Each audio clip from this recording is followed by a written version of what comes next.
Good evening, everybody, and welcome to Carving It Up Live right here on Facebook Live, YouTube, and on Twitter. As always, I'm Bryson Carver. Sorry for the little 1-minute delay. We're dealing with some technical issues on the StreamYard. So looks like we got those wrapped up, just getting the camera set up and everything. So we're good, ready to go. Got a great show for you guys tonight.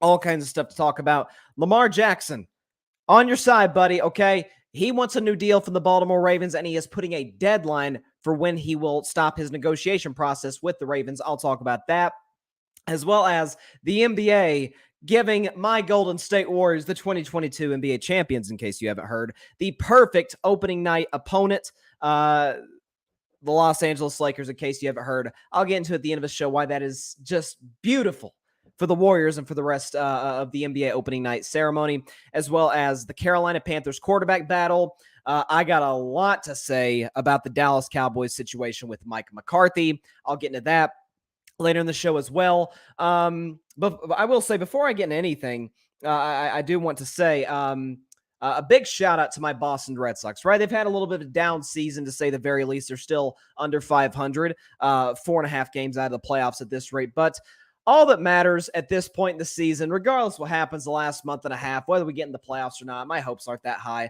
But all that matters is that 2 out of 3 times this weekend, we could say, the Yankees lose. And that is thanks to my man, my fam, Tommy Pham, with the walk-off shot, or not shot, it was a base hit on Friday night to win the game. And then last night on Sunday Night Baseball for the whole baseball world to see, Michael Wacha and Rafael Devers putting on a show. So shout out to my Red Sox. The Yankees have lost 9 out of 11 games, and that is a joy, a big joy to me as a Red Sox fan, if it's the only thing I can get excited about this year. But first, let's start the show with my man. Y'all know I loved him out of the draft last year, and that's Trey Lance. Ladies and gentlemen, the San Francisco 49ers have a franchise quarterback in their hands. Okay, and I told y'all this, that he was going to have the most successful career of any of the 2021 first-round quarterbacks, in part because of where he landed, San Francisco.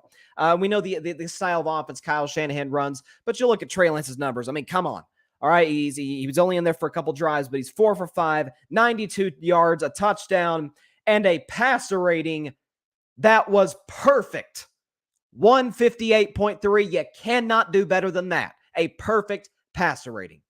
So I must say, it has been a process with Trey Lance in terms of developing him, right? We know last season he came in, he was not ready to start, right? Remember his last year at North Dakota State, I think he might have only played 1 game because COVID sort of messed with the FCS schedule, football schedule, in a different way that it did the FBS schedule. You got to remember, Trey Lance played at North Dakota State as opposed to, say, an Alabama or an Ohio State or something like that.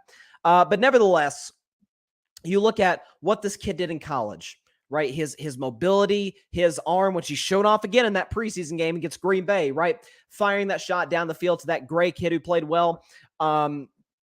Being able to, Kyle Shanahan, he fits more what Kyle Shanahan likes to do. While Jimmy Garoppolo could move, this kid can't just move. He can get out to the pocket and make plays with his legs, right? His accuracy has improved. That was a little bit of a concern coming out of college, but we know his arm's there, his mobility's there. The guys in the locker room love him, and that's saying a lot because they loved Jimmy Garoppolo. So the fact that this kid has won them over says a lot. Okay, so first of all, I said on this show, not just last week. I know I said it last week, but for probably the last month, ever since the news came out that, hey, the Niners are going to move on from Jimmy G, Trey Lance is their quarterback. Kyle Shanahan and John Lynch, head coach, general manager, they voiced it. Trey Lance is our quarterback this season. He is our franchise quarterback, okay? So they move on to him. And I said on this show, if Trey Lance is above average, the Niners are a Super Bowl contender. Why do I know that? Because Jimmy Garoppolo was right at average, had a solid regular season. He closed the regular season pretty well, right? Getting San Francisco into the playoffs. But once he got to the playoffs, folks, it was rough. Remember the game against Dallas? Niners got a comfortable 13-point lead. They're running the football effectively. Dallas doesn't really have much of an answer. They can't score offensively. And with 8 minutes to go, Jimmy G rolls out to his right and throws a pick that changed the outcome. Not changed the outcome. The Niners still won, but changed the complexion of that game. Dallas ended up scoring, and it was nothing but stress for Niners fans from there until the infamous 14 seconds left quarterback draw that we don't have time to get into today. And then San Francisco goes to Lambeau Field. The offense put up 6 points. Okay? They won the game 13-10. The special teams got them 7 because of the blocked punt late in the game with about 3 minutes to go. Jimmy G did not throw a touchdown, just like the game against Dallas. He threw a bad red zone interception at the end of the first half. To his credit, got the Niners down into field goal range, and Robbie Gould, the guy who has never missed in the playoffs, made it happen. Knocked in the game-winning field goal to send him to the NFC Championship game. They were winning these games in spite of Jimmy Garoppolo. If Trey Lance has a little part to do in the Niners being successful, they are a Super Bowl contender, especially in the NFC. Okay, I'm going to talk a lot about Dallas in my next segment. Dallas is not a Super Bowl contender. I'll get into that again in the next segment. Green Bay, stop. The weapons group is one of the worst in football. Now, I like the running game, and the defense is solid, and it is still Aaron Rodgers, the back-to-back MVP. But in a league where it's quarterbacks and receivers, Green Bay has one of the worst receiving groups in football. Okay? Tampa Bay, I don't know what's going on with this Tom Brady situation. It's weird. I still have Tampa in that contending, group, and I'm not sure what to make of them this year. Philadelphia is not a contender. I don't trust Jalen Hurts to take them to that next level. I'm not even sure if they'll win a playoff game this year. And we know the Rams, what they represent, the defending champs. As long as Matthew Stafford's throwing shoulder, throwing arm, whatever is injured, as long as he's good, they'll be fine. But there's a lot of question marks, even among the good teams in the NFC. San Francisco, the only question mark is quarterback. And if he's good, yeah, they're in the Super Bowl bubble, without a question. I mean, do I have to get into, once again, their running game? Elijah Mitchell, the season he had last year. The offensive line led by the best left tackle in football, Trent Williams. A top 2 tight end in football in George Kittle. The best overall offensive player in football in Deebo Samuel. Right? He can run for touchdowns. He can catch touchdowns. He even threw a touchdown to my man Juwan Jennings last year. And then what can I say about the defense? The line is ridiculously deep and elite. Talking about Nick Bosa on the edge. Talking about the guys, that Javon Kinlaw kid. I loved him out of South Carolina. He's been good. The linebacking group is led by maybe the best linebacker in football, Fred Warner. The defense is legit. The offense is legit. By the way, the special teams is really good too. Again, I mentioned about Robbie Gould, one of the better kickers in football for a long time now. He's never missed a kick in the postseason. And we know, don't remind, a fan base like, say, the Buffalo Bills, Scott Norwood. You need your kickers to make their field goals in the postseason, and they got the one that does. You see what the Ravens just gave Justin Tucker, deserves every penny. You need a guy who you can consistently count on to step up and knock your kicks through, right down the middle. You need that guy.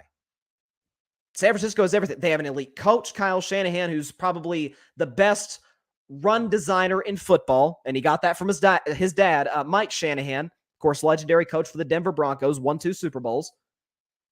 You have a GM in John Lynch who has been a brilliant drafter. I mean, look at, not just the first-round picks, but you look at, Elijah Mitchell last year, right? Elijah Mitchell, it was a debate between him and Najee Harris about who the best rookie running back was. Difference was Najee Harris was a first-round pick. Elijah Mitchell was a 6th-round pick. And we were debating, is it Najee? Is it Elijah? John Lynch found that talent. Kyle Shanahan developed it and put him in position to succeed behind that offensive line. And George Kittle, of course, we know how great of a blocker he is. So given what I saw from Trey Lance, I know it's preseason. You don't want to overreact to preseason, but it's football. There's hitting. There's pressure coming from all sides of the football. The Niners didn't play very many starters, and Trey Lance had a perfect passer rating. I'm telling you. I don't know if he's the best quarterback out of the 2021 group. I still think that title, I'm still going to give that to Trevor Lawrence, because if Jacksonville can help develop him, the sky's the limit for that kid. And it might be further than that. We saw what he did in college. But this Trey Lance kid, I'm telling y'all, he's got special written all over him. Everything you want, by the way, leadership skills, they love him in the locker room. So everything you want in a franchise quarterback, he has. And he's going to a system that caters to quarterbacks better than maybe any system in football. So here you go. You saw it on tape, what he did in the preseason game against Green Bay. You've seen in flashes what he can do.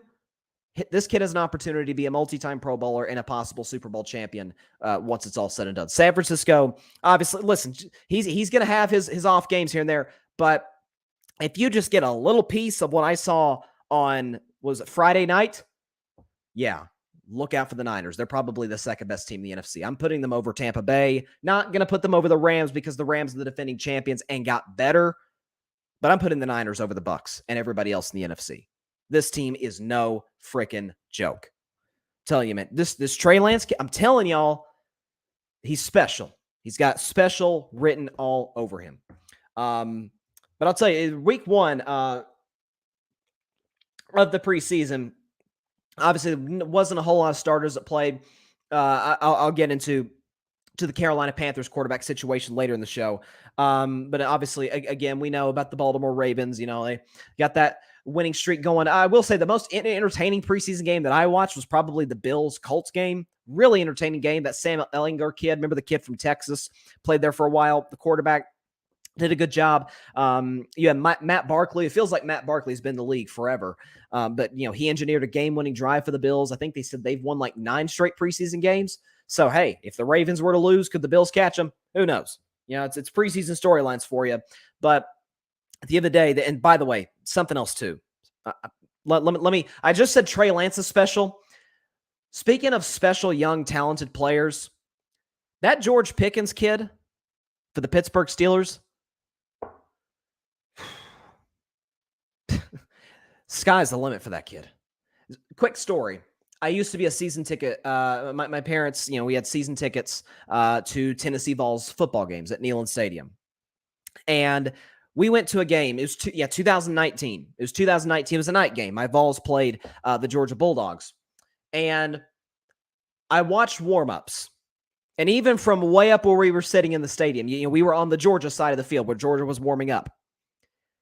And when the receivers were warming up, and you saw this big, tall, fast kid, George Pickens, at Georgia, one of the prime college football programs in America, he looked different from everybody else. I mean, looked different from everybody else. The problem was he had a lot of injuries. That's going to be the question for him, if he can stay healthy. But if he can, the Pittsburgh set up their young quarterback, Kenny Pickett, pretty well. By the way, Kenny Pickett, as well, looked pretty good. Right, and Kenny Pickett, I've said I liked Malik Willis more coming out of the draft, but it was never a knock on Kenny Pickett, right? We know he's very mobile. Remember that fake slide in the, the conference championship game that Pittsburgh played in? And you know, he's got a solid arm, fairly accurate.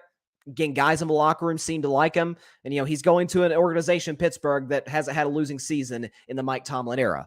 So he kind of similar, I don't think as much as Trey Lance, but in a similar sort of sense, is going to a very stable organization that especially develops receivers very well. We know Pittsburgh always has a solid defense. I mean, after all, they do have the defensive player of the year on their roster. They're going to be Pittsburgh is a team that I think is a sneaky good bet to get into the postseason. I know there's we know about the young quarterbacks in the AFC, but we know, you know, with all the chaos going on division by division, Pittsburgh's a team. I mean, look, last year with Big Ben, who couldn't throw the ball 15 yards. I mean, his arm was shot. He could not move, made bad decisions at times. They still got in the postseason. Who's to say they can't with Kenny Pickett? Because I think he'll replace Mitchell Trubisky about a month into the season, if not week 1. So Pittsburgh's definitely a situation to keep your eye on. Something else I say, over the weekend, my man Draymond Green, here's a picture here for the podcast audience, got married over the weekend, right? Got married to his longtime fiance, Hazel Renee. You see the whole crew there. You got Steph, you got LeBron, you got my guy Juan Toscano Anderson. I hate that guy went to the Lakers, but hey, listen, you got to make business decisions. Rich Paul's in that picture. If I'm not mistaken, that might be Moses Moody in the back. So yeah, it was a star-studded wedding without a question. But congrats to the Greens, Draymond and Hazel, without a question. John, and I agree with this comment from John Rivera, and I've said this for a while.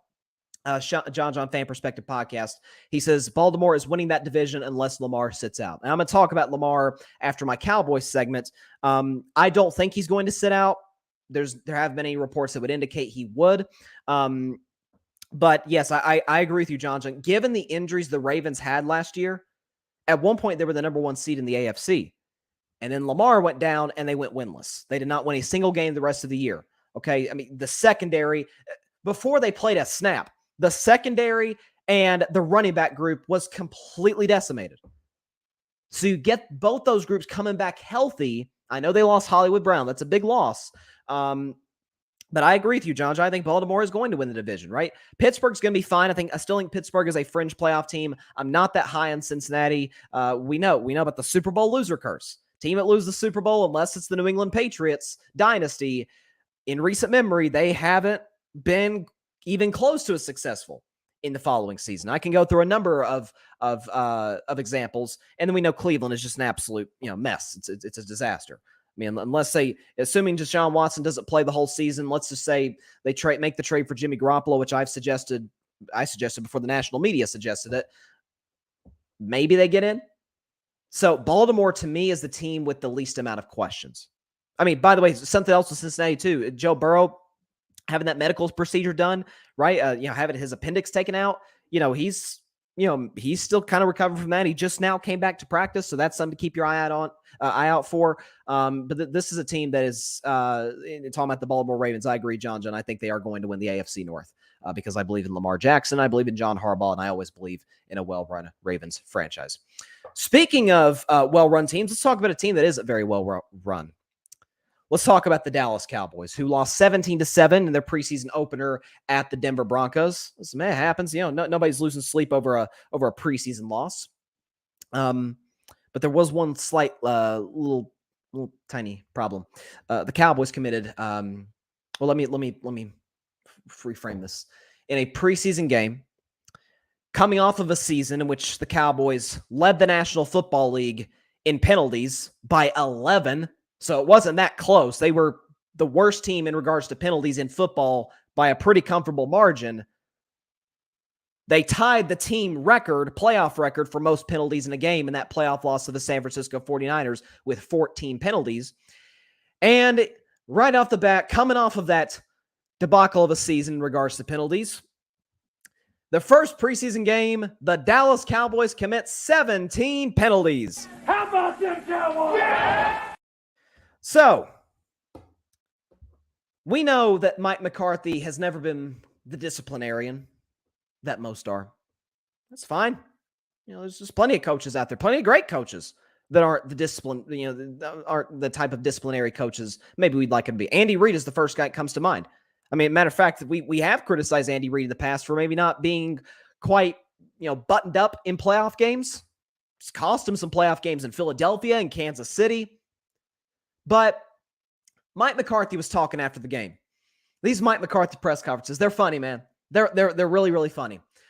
He was talking after the game, talking about the stats and all that, and how the stats they can occasionally lie to you, right? Here's what Mike McCarthy said after the game, talking about all the penalties. Trust me, I look at the statistics through and through and understand, statistics are very important, but they tell you what to look at. And they tell you where to look, and but most importantly, how you look at it. So, we can twist those things around as much as we want last year, but we could have did that all offseason. I was available, no one called. First of all, I don't know what that I was available, nobody called thing is all about. But he said you can twist those any way you want. And I agree. I've said that numerous times in the show about certain stats. Like, you can twist stats any way you want to fit your narrative. I mean, you can do that. I can do that. You can do that. But penalties is different. A penalty is a penalty, okay? And we know there's bad calls, good calls. But I have a hard time believing that the refs made 17 mistakes, okay? So, but this notion, you can twist anything you want in regards to stats. Well, you can, except penalties. It's a direct reflection, direct lack of discipline on the part of Mike McCarthy and the Dallas Cowboys coaching staff. Are we surprised? Of course we're not surprised. Cowboys fans or not. And this goes to something that I've said. I said it at the end of last year. I said it after the Cowboys lost to the Arizona Cardinals the day after New Year's. You can go back and look. I said at the time the Dallas Cowboys don't have that many special players, and most of the other contenders do. But before I even get into that, a lot of people are saying, well, come on, it's the preseason. You're going to have penalties. We know about the preseason. It's a little messy. There's turnovers and there's penalties, and it's not even close to the product that the regular season is. Well, of course not. We all agree with that. But let's think about coaches in the NFL that we would all, for the most part, agree. They're good football coaches. We're talking about Andy Reid. We're talking about Mike Vrabel. We're talking about Mike Tomlin, Kyle Shanahan, John Harbaugh. We all agree, these are really, really good to great coaches. In the preseason, where it is very messy, I agree. You want to know how many penalties these well-coached teams had? Keep in mind, the Cowboys had 17. The Tennessee Titans had 5 penalties. Baltimore Ravens had 6 penalties. The San Francisco 49ers had 6 penalties. The Chiefs, Steelers, and Rams had 2. If you combine Chiefs, Steelers, Rams, if you combine their penalties, that's still about a third of what the Dallas Cowboys committed by themselves. So we know it's no mystery. It's no shock to anybody. Mike McCarthy is not a good, head football coach. We know he was blessed with the great Brett Favre. He inherited Brett Favre when he came into Green Bay and then went right from Brett Favre to Aaron Rodgers. I've said that it doesn't work like that. You don't go from a first ballot Hall of Fame quarterback to another first ballot Hall of Fame quarterback. That doesn't happen. Okay. Joe Montana to Steve Young. That doesn't happen. But it did in Green Bay, and Mike McCarthy inherited it and has 1 Super Bowl ring and 1 Super Bowl appearance to show for it. Okay. So this isn't a surprise to anybody. Keep in mind, this is the same Mike McCarthy who was talking all about analytics. Remember, he told the Dallas Cowboys, he said in the job interview, he blew the Jones family away, talking about he was in his basement, for the whole 2019 season, watch every single play of the Dallas Cowboys season. And when a reporter pressed him on it at his introductory press conference, this is what he said. You said you analyzed every play or watched every play of the entire 2019 season. What is it that you learned from that experience that you think will benefit you most here? Well, I need to confess. I told Jerry I watched every play of the 2019 season, but I wanted the job. So I haven't watched every play of the season, but it was just, you do what you got to do, right? So he's also a coach that openly lied to Jerry Jones of the Dallas Cowboys front office. Okay, I've played that clip numerous times. It's not a well-coached football team, and I'm just going to go out and say it right here. I'm just going to go ahead, get this out of the way right now. Considering the fact that this team has no discipline, clearly, the head coach doesn't coach any discipline, clearly, and you add to it what the roster looks like. Dallas Cowboys at best are an average football team. They are extremely lucky that they play in a below-average division. I don't think the NFC East is as bad as it used to be. It's not the NFC least anymore. I think the NFC South is the worst division of football. It's Tampa and a bunch of question marks after that. Philadelphia got better. Dallas, fringe playoff team. Washington, they're fine. Giants are awful. Okay, we know that. It's an average football team in Dallas. Okay, it is. Okay, one of the few special players they have in their offense, Tony Pollard, they don't even use. There was a point in the season where Tony Pollard was averaging 7 yards a carry, and they kept giving it to Ezekiel Elliott over and over and over. Why? Well, he's the bell cow. He makes more money. Or you could give it to the guy who is cheaper, and you're probably going to lose in free agency next year, so at least try and get him as many touches as possible and give yourself an opportunity to be put in second and 4s, not second and 12s. This is an offensive line that is gradually getting worse and worse and worse every single season. Tyron Smith, I think I say it every year, and this year I'm even more confident than ever. Who knows? But this could very well be Tyron Smith's last season. He commits more penalties than ever. Okay? He's the least healthy he's ever been in his career. It's always ankle injuries, back injuries, knee injuries, as some people call those, especially the back and knee injuries. They say that some people call them old man injuries. He's getting up there in age. This is his 12th season as a left tackle. That is a lot of punishment on that one body. So Tyron Smith isn't going to give you 17 games. If he is, he's a shell of himself. Tyler Smith, the first-round pick, the young kid, the kid they just drafted out of Tulsa, showed some real promise in the preseason opener against Denver. Problem was, he committed 2 of the 17 penalties, and he himself was the most penalized player in college football last year. And he goes to a team that had the most penalties in the NFL easily. So it's going to be penalty central at the left guard spot again after the Mr. Holding himself, Connor Williams, who went to Miami. Tyler Biotish, it's fine. It's average center. He's no Travis Frederick, that's for sure. Zach Martin, still an elite player. I don't think he is what he used to be. And at the right tackle spot, Terrence Steele, who I think is I would put Terrence Steele at left tackle over Tyron Smith. That's just my personal opinion, given what he showed us last year. He's a much better left tackle. He's more comfortable at the left tackle spot than right tackle. The receiving group. Okay, let's just say for the sake of argument, CeeDee Lamb pans out perfectly. He lives up to everything that the Cowboys hoped he would be when they drafted him in the first round in 2020. Let's say CeeDee Lamb pans out. He's a true, bona fide number 1 receiver. If I'm a defensive coordinator, I'm facing Dallas, okay, just double CeeDee Lamb, double 88. Make James Washington beat me. Make Jalen Tolbert, a rookie, beat me. Make Michael Gallup coming off an ACL beat me. Make Noah Brown beat me. Make Dalton Schultz beat me. So even if CeeDee Lamb pans out to what we really think he could possibly be as a great, top 10 level receiver, okay, double him. It's the problem the Packers had, right? They double Devontae Adams and say, Allen Lazard, Marquez Valdez-Scantling, beat us. Robert Tonyan, beat us. And they couldn't. Same problem in Dallas. Defensively, we know Micah Parsons is a top 5 defensive player in the National Football League. He's top 5 defensive player in the National Football League. He can do anything defensively. Anything. If he was a full-time pass rusher, he would have 20 sacks. Michael Strahan's sack record would not just be under, TJ Watt would not be the only guy going after Strahan's sack record at 22.5.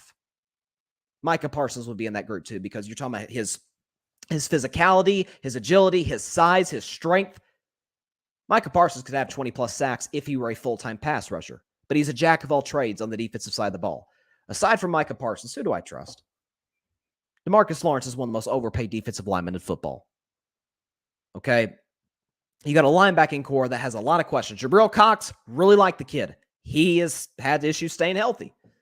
Leighton Vander Esch, it's fine. Injuries have kind of robbed him of what he could have been, when the Cowboys took him in the first round in 2018. Anthony Barr, past his prime. There's a reason he was available for the Cowboys to take him in free agency at the beginning of training camp.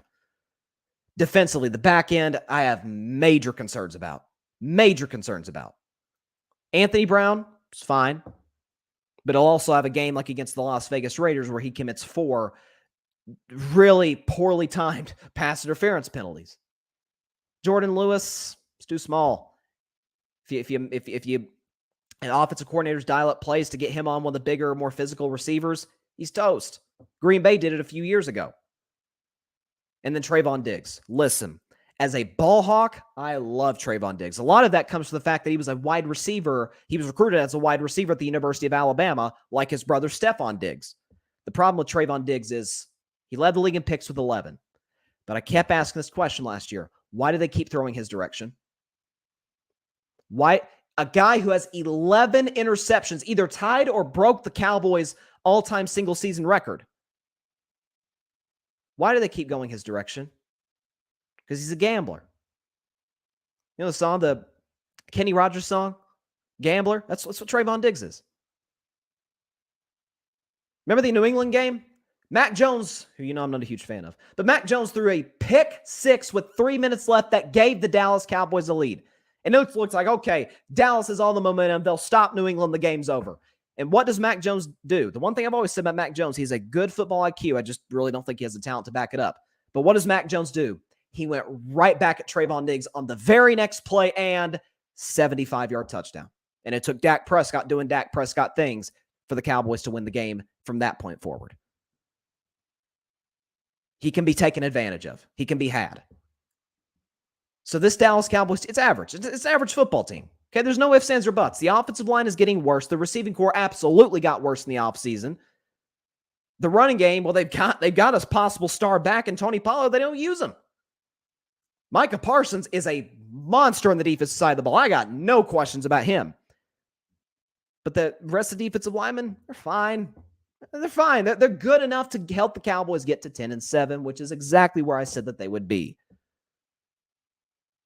All this thing about the Cowboys having the 4th best odds to win the NFC, it's gibberish. It's crazy. Even an NFC, it's got all kinds of question marks for all the teams, really, except for the Rams. It's an average football team. And this is why, and I see I got a lot of comments here. I promise I'll get to them. But this is why, this goes to my bottom line. I said it last year. Actually, I said it even the year before that. So I've basically been saying this for 2 years in the show. And I will say it again. I'm going to look right into this camera with my hat on. You can probably guess, longtime listener of the show can guess what hat I'm wearing right now. Dak Prescott. If you are listening, get out of Dallas now. After this season, do what you do. Throw your 30 touchdowns. Win another division. One and done exit for the Cowboys once again in the postseason. And Dak Prescott, given his resume, given his reputation as being one of the better human beings in the NFL, being the heartbeat of that franchise, use that as leverage. You know how I know it works? Because Russell Wilson did it in Seattle. Sometimes if you're dissatisfied, if the organization is showing no sense of urgency to put great talent around you, to put a great coaching staff around you, to help you be in championship contention year after year after year, kind of got to be a pain in the behind. That's what Russell Wilson did. Guess what? He ended up in one of the better run franchises in the Denver Broncos, and he has a chance to go finally win a championship again. Dak, same thing. There are plenty of well-run franchises that have question marks at the quarterback position. There are plenty of talented franchises that have question marks at the quarterback position. Think about Miami. Look at all the weapons Miami has. They just don't know if Tua's going to pan out. Well, here you go. And this, I was reading an article. Todd Archer wrote it. And I like Todd Archer. He's an excellent journalist for the Cowboys, the excellent writer for the Dallas Cowboys. But I saw he wrote an article for ESPN talking about how the Cowboys, sort of the internal belief in the Cowboys is, let's see if Dak can carry us. And as a Dak fan, that really ticked me off. You know why? Because all the other great quarterbacks in the league, none of the franchises ask them to do that. A couple games a year, occasionally they'll do that, right? But, maybe your left tackle's down, your defense is a little beat up, you're going on your second or third string receiver, and you're on the road against an elite team. You just got to find a way to win a game, right? 2, max 3 game stretches. But what do they do in Kansas City? They surround Mahomes with all kinds of talent, especially the skill position players. What do they do in Vegas? Same thing. They do it in LA with the Rams. They do it in LA with the Chargers. They do it in Buffalo. They do it in Denver. All of these franchises with elite quarterbacks outside of really Green Bay, the organizations go out of their way. They did it in Arizona, getting Hollywood Brown, getting DeAndre Hopkins a couple of years ago. They got Zach Ertz last year to add skill position talent to the roster to help their young quarterback. And for anyone to say, well, Dak makes $40 million a year. Well, the Cowboys have $21 million in cap space. And by the way, the Los Angeles Rams are paying, they're still paying Jared Goff. They're paying Stafford. They're paying Cooper Kupp. They're paying Aaron Donald. Paying Allen Robinson. They're paying Jalen Ramsey. They're paying Bobby Wagner. And somehow they find cap space to make it work. Why? Because they're well-run franchises. They got the best capologist in the NFL. I don't want to hear the excuses anymore from the Dallas Cowboys front office about, not being able to have the money or the resources to put talent around Dak Prescott. Yes, you do. Yes, you do. $40 million contract has nothing to do with it. There's plenty of court. Kyler Murray makes $46, $48 million a year. And they put DeAndre Hopkins around him. They put Zach Ertz around him. They put Hollywood Brown around him. They put J.J. Watt on the defensive side of the football, adding veterans. These organizations, Buffalo added Von Miller, gave him a massive contract. Why? because they think they can win the Super Bowl now. They know they have that franchise quarterback in the building to go win with. Why the Cowboys won't do that for Dak Prescott? Because they're a poorly run franchise. Same reason Seattle didn't do it for Russell Wilson. It's a poorly run franchise, especially after Paul Allen passed away, the owner. It was a dumpster fire from there. Pete Carroll got increasingly rigid, continued to be a run-first coach, even though the Seahawks couldn't keep a healthy running back. They had brutal offensive lines. The defenses were bottom 5 in the league. And they're saying, hey, Russell Wilson, go win us 12 games a year, get into the playoffs. And occasionally Russell Wilson would do exactly that. Eventually he got tired of it. Said, I'm a Super Bowl caliber quarterback. I want to go win Super Bowls again. Okay. They traded him to Denver. He's got a chance to win now. Dak, after the season, get out of Dallas immediately. Are they great for your brand? Of course they're great for your brand. Quarterback of the Dallas Cowboys, it's hard to get better, a better brand than that. But in terms of being in the championship picture year after year, Cowboys aren't that. Come on. So Rain Dakota Prescott, my man, get out of Dallas while you still can. Because this team isn't going anywhere in the postseason. You know why I think the Cowboys win the division? Dak Prescott, Micah Parsons, and the limitations at quarterback for the Philadelphia Eagles. That's it. But once they get in, they will lose in the first round in the wild card game at Jerry World to the second place participant from the NFC West. Whether it be not the Niners, maybe the Niners beat the Rams for the division. It could be the Rams, could be the Cardinals. They're not getting out of round 1. They're a 10-7 football team. People have them at 12-5. I think that's ludicrous. They're a poorly coached team, as evidenced by leading the league in penalties last year and having 17 penalties in their preseason game on Saturday night. It's not a good football team. It's not. Dak, get out while you can. Okay, got a lot of comments here. Barry Grant Jr. says, I'm only here for the Mike McCarthy bashing. Proceed, sir. Well, listen, I got that out of the way. I had to. It's a disaster. My man, Ryan Flowers, Clutch Sports Talk. By the way, go check out Ryan's NFL preview show he just did the other day. The NFL Sunday mornings, Clutch Sports Talk every morning at 10 a.m. Eastern, 7 a.m. Pacific time is going to be going from now all the way to the NFL season. Go check out my man's show.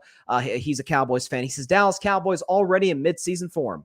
He says, Tyler Smith ain't it either. I agree. Punter and interior D lineman look the best. Gallimore and Bohanna. I agree. I really like Neville Gallimore, the kid out of Oklahoma they drafted a couple years ago. He says Sean Payton, next Cowboys coach next year. I hope. Again, I've been skeptical about whether or not that will occur because of the simple fact that Sean Payton's a guy who likes to run the football operations. I mean, all the football operations, coaching and evaluating talent in the draft. Well, Jerry Jones ain't going to love that. He doesn't love coaches just coaching. Okay. So you think he's going to be cool with the head coach interfering or even running the draft process? Jerry ain't going to like that. That's why I'm skeptical about whether Sean Payton will go to Dallas. Do I think this is Mike McCarthy's last year? I think there's a better chance than not that's the case.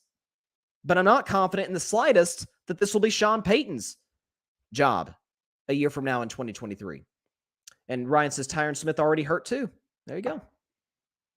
As you get up there in age, you struggle to stay healthy. I get it. It's tough when you've had that much. Football's a hard game. I mean, that goes without saying. It's harder on your body than any of the 4 major American professional team sports. It's a lot. So, I mean, at the end of the day, this is not a good football team. It's an average football team at best. It's a disaster. Okay. 10-7, winning the division simply because they have the best quarterback in the division. You say, well, why the best quarterback? Well, 7 of the 8 divisions, you could argue even 8 for 8 of the division winners last year, the best quarterback was on the team that won the division. So I anticipate that trend will continue. Dallas will get in at 10-7 and lose immediately in the postseason.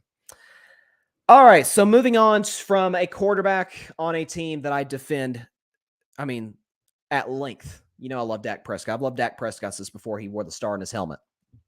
Let's move on to another quarterback who I love. I bought into this guy since his second year with the Baltimore Ravens. And that's, of course, Lamar Jackson. Now, as you know, John was talking about in that comment, and I agree with the comment. I think Baltimore is going to win the AFC North this season.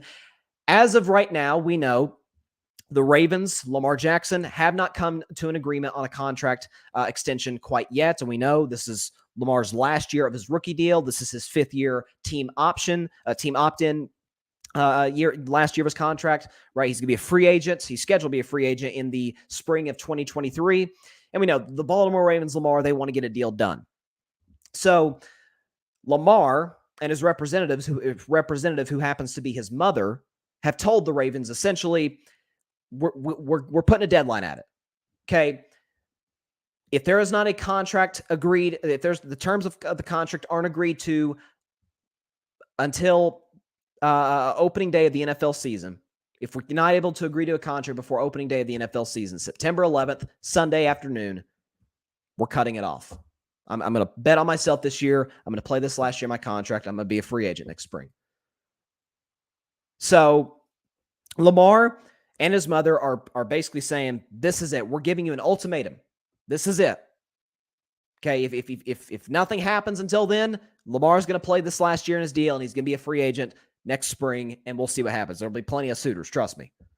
So, first of all, Lamar's playing this negotiations perfectly for a couple of reasons. Number one, he's putting pressure on the franchise, on a well-run Baltimore franchise. I've always given them that. Steve Bisciotti is an excellent owner. GM is excellent. John Harbaugh is an excellent head coach. I don't think he's gotten enough credit, maybe because his brother is maybe more animated and whatnot at the University of Michigan. I don't know.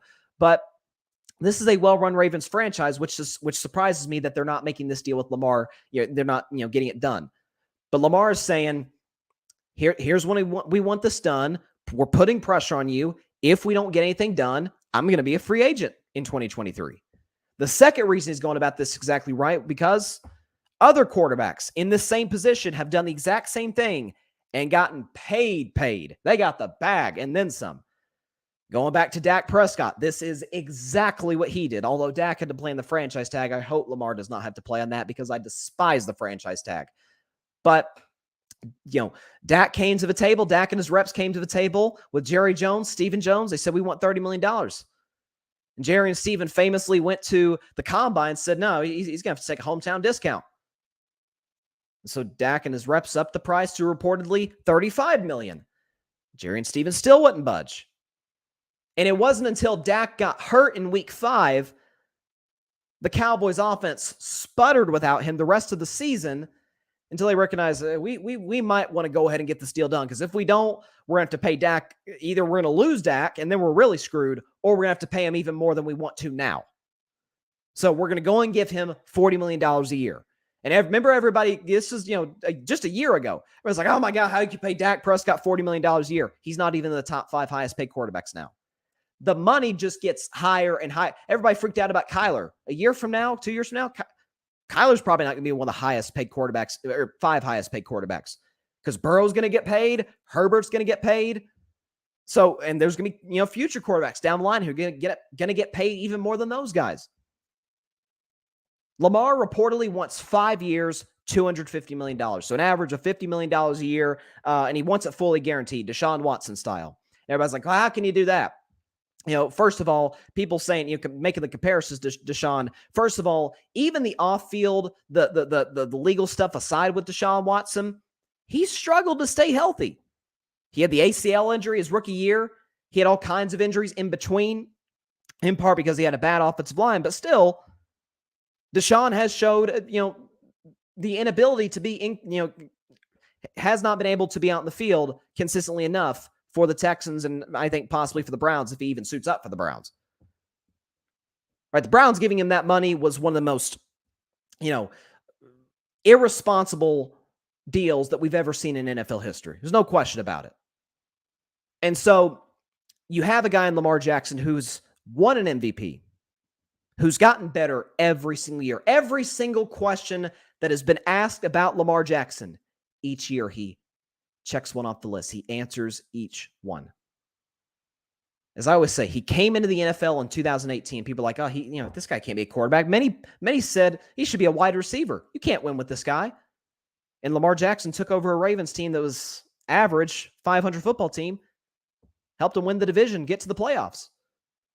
Well, you don't trust him in terms of his ability to throw the football consistently. So what did Lamar Jackson do? He led the league in touchdown passes the next year and pulled a Tom Brady, won unanimous MVP. But then he played horribly in the playoff loss to Tennessee. And we're like, oh, you can't win the playoffs with him. Okay. The next year, he plays that team he got smoked against, the Tennessee Titans, on the road, and he is the number one reason the Ravens won that football game. Well, he can't play from behind. Well, that's funny. He had 2 comebacks in the fourth quarter a year ago against elite teams, by the way, in which he trailed by double digits in the fourth quarter. Kansas City and Indianapolis. Against Indianapolis, he was down 19 points, came back to win both games. So every question that's been asked about Lamar Jackson, he's answered it every year. And so Lamar's sitting there saying, what do you want me to do? I'm the most dynamic player at the quarterback position because of my arm and because of my legs. I am the heartbeat of this franchise, the unquestioned leader in that locker room. They can't win without me, as evidenced by last year. What do you want me? I've shown an ability to beat good teams, to win in the playoffs, to lead the league in touchdown passes, to rush for over 1,000 yards. I mean, I get where Lamar's coming from. He's like, y'all are freaking out about $50 million a year. You just wait till next year when Burrow and Herbert get paid. So I totally back Lamar on this. I totally get where he's coming from a business and from a football perspective. Does it not help that he doesn't have a qualified agent? Maybe, but remember, DeAndre Hopkins by himself, he was his own agent a couple of years ago, negotiated that contract extension with the Arizona Cardinals. It can be done. Bet on yourself. Especially if you're an elite player. Baker bet on himself last year. He was an elite player. It failed miserably. He's in Carolina now. I'll talk about that in the next segment. Dak bet on himself and won. Lamar is betting on himself. He will win. Is it with the Ravens? You would certainly like to think so. Could be with someone else, though. But this guy, considering where the market is going, he's next up on the list. It was Kyler. Now it's Lamar. He's going to get 50. Guess what? Herbert, Burrow, they going to get 55.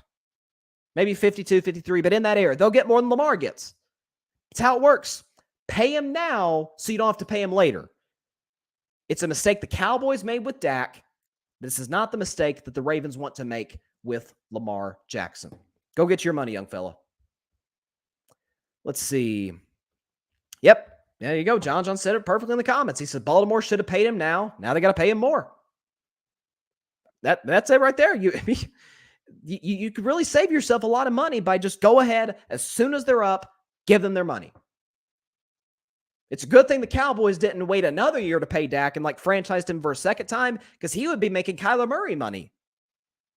So, the Cowboys didn't mess up completely. Well, they could have been giving Dak and getting Kyler Murray. Instead, they're giving him, $40 million as opposed to $46, $47 million. It's just I'm telling you, man, you get that guy in the building, make sure he's the face of your franchise for 15 years. Okay, don't mess around. Don't get him irritated at the franchise. Don't get him questioning whether or not you want him or whether or not you value him as the face of your franchise.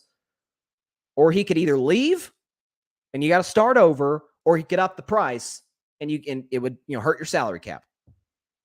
If the Cowboys had a few years ago given Dak $30 million, it would have been one of the best contracts in the NFL by now. I mean, it's what you got to do. It's what you got. I mean, remember in 2017, 2018, when the 49ers gave Jimmy Garoppolo around 28, 30 million and people just lost their minds. You give anything to give a quarterback that kind of money now. Anything. That's a bargain. But you got to give these guys their money while you can. Got to pay them. All right. So we go from elite quarterback in Dallas to elite quarterback in Baltimore to two backups in Carolina. These are two backups, Sam Darnold and Baker Mayfield, who made their debuts, their preseason debuts.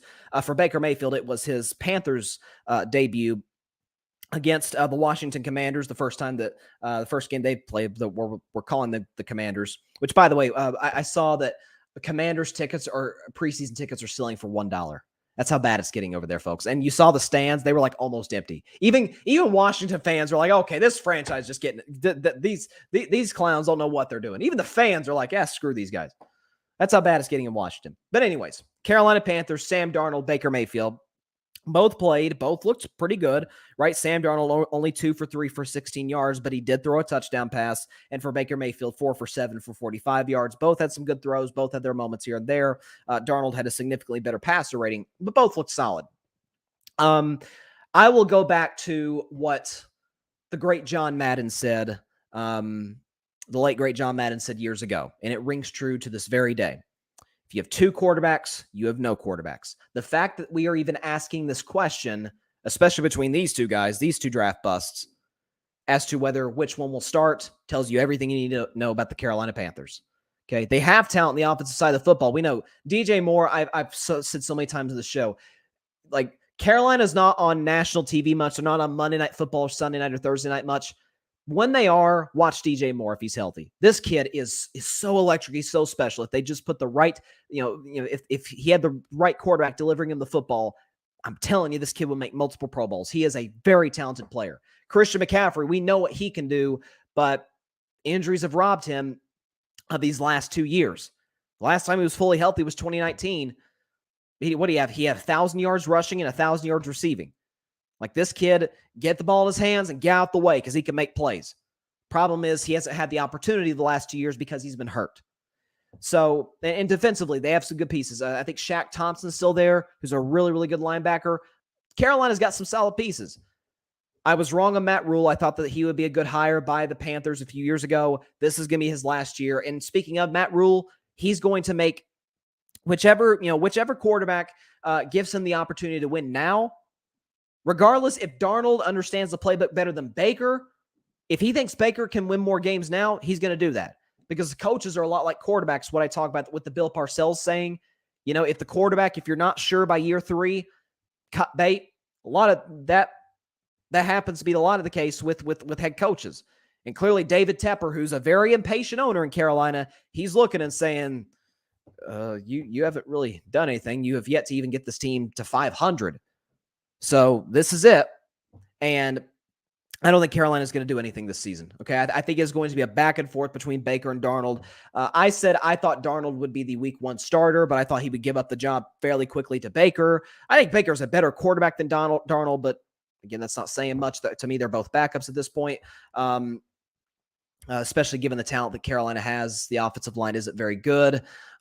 This is, you look at the Panthers schedule, in what games will they have the quarterback advantage of? Matter of fact, let's just look at Carolina's schedule now. I'm looking down at it, okay? They're playing Cleveland, okay? It's going to be Jacoby Brissett. I would take, Baker, Brissett. I'd certainly take Brissett over Darnold. Baker, Brissett's a coin flip, okay? Then you got Panthers, Giants. I would take Darnold and Baker over Daniel Jones. I really would. But then they play the Saints. I'm taking Jameis Winston. They play the Cardinals, Kyler, duh, okay? They're playing the Niners, Trey Lance, absolutely.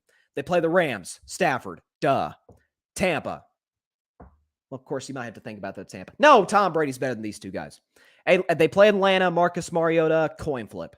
They play Cincinnati, Burrow, duh. Okay, they play Atlanta again, coin flip. They play Lamar Jackson, the Ravens, Lamar, duh. They play Denver, Russell Wilson, not even close. They play Seattle, coin flip between those guys and, whoever starts at quarterback for Seattle, whether it's Drew Lock or whether it's Geno Smith. Pittsburgh, either it's Kenny Pickett or Mitch Trubisky. I'd take both over Baker Mayfield and Sam Darnold. They play Jared Goff. For his faults, I would take Jared Goff over those 2 guys. Tampa Bay again, obviously you're taking Brady. And then the Saints at the end of the year, I'm taking Jameis Winston over these 2 guys. So in maybe 2 or 3, because they play the Falcons twice, in 2 or 3 of these games, they maybe have the quarterback advantage. And we know if you have the quarterback advantage, you have, regardless of the roster, you have a chance to win every single game you play. Carolina doesn't. So this smells like 5-12 to me. Smells top 10 pick to me. This smells new coach next year to me, new quarterback next year. Did they draft a Bryce Young, a CJ Stroud, a Will Levis? We'll see. I think it's a new coach in Carolina next year. I think it's a new quarterback in Carolina this next year. So who's the week 1 starter for the Panthers? I think it ends up being Darnold. But would I be shocked if it's Baker? I wouldn't. I think because I think Baker's better than Darnold. The problem is Darnold's been there a lot longer. He knows the playbook better. But again, wouldn't be shocked if Baker starts. End of the day, though, it does not matter. This isn't a good football team. These aren't 2 good quarterbacks that can take you anywhere. Carolina's not going anywhere this year, even despite the way that these 2 played in their preseason debut against Washington. The empty stadium, Washington. But again, I'm telling you, I'll say it again, and I will say it all season. This upcoming 2022 season that is now, what do we got? 24 days away. 24 days away from the NFL season. So I'll say it all this upcoming season that's 24 days away. It is a quarterbacks league. If you don't have that guy, there is a very, very hard ceiling. Hurts your head really bad. Could give you a concussion as to where you can go. There's no question about it. Okay, so this is just got a tweet from Schefter saying that the Buccaneers have reached an agreement on a 1-year deal with former Raiders defensive end Carl Nassib. So the Buccaneers adding another defensive lineman. Tampa, for all the weird stuff with Brady, I thought Tampa had a quietly good offseason because they added Russell Gage, who is an upgrade at slot receiver, I think, over Scotty Miller, and I like Scotty Miller. You added Julio Jones, who, obviously is not the Julio of Atlanta, but is still a red zone threat. If Julio Jones is your 4th best receiver, man, you got a deep, deep group. I mean, if Julio was in Green Bay, he'd be the number 1 receiver. He's better than Alan Lazard. If he was in New England, he'd be the number 1 guy. He's the 4th guy in Tampa.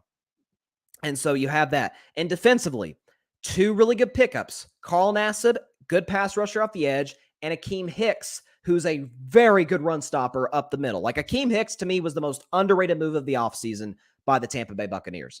The questions I have for Tampa is, well, really, honestly, it's only 2 questions. Offensive line, which has been really beat up in training camp. Of course, they lost their center. I'm blanking on his name. Is it Jensen? I forgot his name, but first I'm blanking right now. But they lost their center in training camp. And then you have and the concerns I've had all training camp is, where's Tom Brady at mentally? Because the thing you know about Brady, if he commits to anything, he's going all in. It's like Kobe, right? He commits to anything, he goes all in with everything he has. But this training camp's been, and not just training camp, this offseason has been a lot of mixed signaling by Tom Brady. So where's he at? Those are the 2 questions I have for Tampa. But in terms of what they added in the offseason, I thought the Bucs had a very good offseason, without a doubt. So let's move on now. Last topic of the day actually is an NBA topic. It's a brief one, but it's important. The NBA actually came out with the NBA hasn't come out with it. Shams Charania, who's probably the best insider at the game at this point of The Athletic, he revealed some of the NBA scheduling leaks, right? Because the NBA schedule is supposed to come out sometime this week. I'm a scheduling nerd. I love looking at, road trips and this and that, and when they play this guy or this national TV game, stuff like that, or holidays, who they play in Christmas or MLK Day or whatever. I'm a nerd for that. But Shams Charania came out with the Christmas Day games, and they haven't announced the order yet, but it's 76ers versus Knicks. It is Lakers versus Mavericks. It is Suns versus Nuggets. It is Warriors versus Grizzlies, and it's Bucks versus Celtics. So 2 of those games I think are excellent, right? You got Bucks Celtics, which we know went 7 games last year. You got last year's NBA champion, 2021 champion Bucks against Boston, who just lost in the finals. So that'll be a very entertaining Christmas Day game. Golden State Memphis is, I'm telling you, you can thank John Morant and Draymond Green for making Golden State Memphis a reality on Christmas Day, because they were talking smack on Father's Day. It was supposed to be game 7 of the finals, but we won game 6, so no need to play game 7 because we won the championship. But anyways, Draymond and John were going back and forth on Twitter and saying, man, we need to, John Morant said, we'll meet you at the crib on Christmas. And Draymond's like, hold on, young fella. No. You come to our place on Christmas. Champs play at home on Christmas. And so it's reality. Memphis, Golden State, that has become a kind of an interesting, heated rivalry between those 2. They don't like each other. I love it. I love any rivalry. But especially between my team and a talented team like Memphis, that is going to be a very, very fun Christmas Day matchup.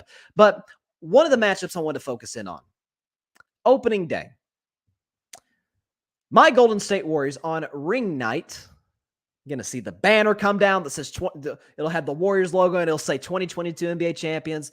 And you'll have the commissioner there and you'll have the Larry O'Brien trophy sitting at half court looking as beautiful as ever, right? And all the players get their rings, ring night. And the Golden State Warriors' opponents is the Los Angeles Lakers. I love this. That was a team I was secretly kind of hoping, like, oh man, if they could make the Lakers happen at the Chase Center in front of that raucous crowd happen. Oh yeah, because you get to see Clay, Draymond, Wiggins, Steph get their rings. Steph will get a huge ovation, right? Becoming the Finals MVP, winning another championship without Kevin Durant, and just all the ovation from the crowd. And then bums in the purple and gold and the management for the purple and gold sitting there on the sideline watching every last second of it. It is one of the more shocking turnarounds in terms of what the once great organization that was the Los Angeles Lakers, where the standard was championship or bust. You had all these great players. Now at this rate, you just got LeBron because Anthony Davis can't stay healthy and they don't have any stars beyond that. But you get the poorly run Lakers coming to town against the new dynasty, the gold standard of the National Basketball Association, the Golden State Warriors. It used to be back in the day, it was the Lakers who were the gold standard of the NBA. Everybody looked to Dr. Jerry Bust and Jerry West and all the coaches that they've had, all the great players they had. Like, we want to be that. We want to be Magic Johnson and Kareem Abdul-Jabbar and James Worthy, and we want to be Shaq and Kobe. We want to be Kobe and Powell. We want to be that. We're looking up at them. And now it's them looking at us. We want to be Steph Curry and Klay Thompson and Draymond Green and Andrew Wiggins and Steve Kerr. We want to be Joe Lacob, the owner, and Bob Myers, the general manager. All the young talent they have, Jordan Poole and James Wiseman and Moses Moody, Jonathan Kuminga. Like, we want to be that. We want to be them. Oh, gosh. It's going to be so beautiful to watch. I'm going to enjoy every second of that one, man.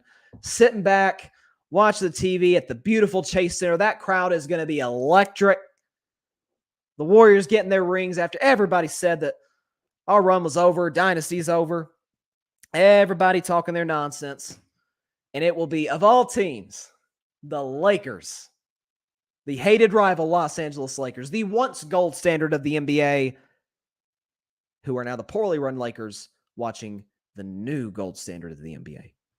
Oh, Adam Silver or whoever makes the schedules, thank you.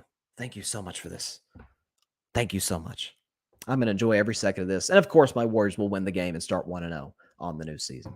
All right, that is all the time we have for today's show. Again, apologies early on in the show. We had some little technical difficulties. We started a minute late. But listen, man, it happens. It's August. We're 24 days away from the NFL season. I can't wait. I know you can't wait. But going to have a lot to talk about on Thursday. Some more preseason action, week 2. Who knows? Might be some more drama in Dallas. I'm not ruling anything out. But it's going to be an interesting week in the world of sports. The NBA schedule should be coming out any day now. So definitely be keeping an eye out for that. By the way, college football the AP just put out their top 25. I think my Tennessee Volunteers should have been in it, but that's another discussion for another day. But until Thursday, that is all the time we have for today's show. Be sure to catch Carving Up Live on Thursday at 6 p.m. Eastern at 3 p.m. Pacific time on Facebook Live, YouTube, and on Twitter. Also, be sure to check out the Carving It Up podcast on Spotify, iHeartRadio, Google Podcasts, Anchor, as well as wherever you listen to your podcast. And follow Carving It Up on social media, Instagram at Carving It Up Podcast, Twitter at Carving It Up Pod, and Facebook, search Bryson Carver, and you should see the Carving It Up logo over there.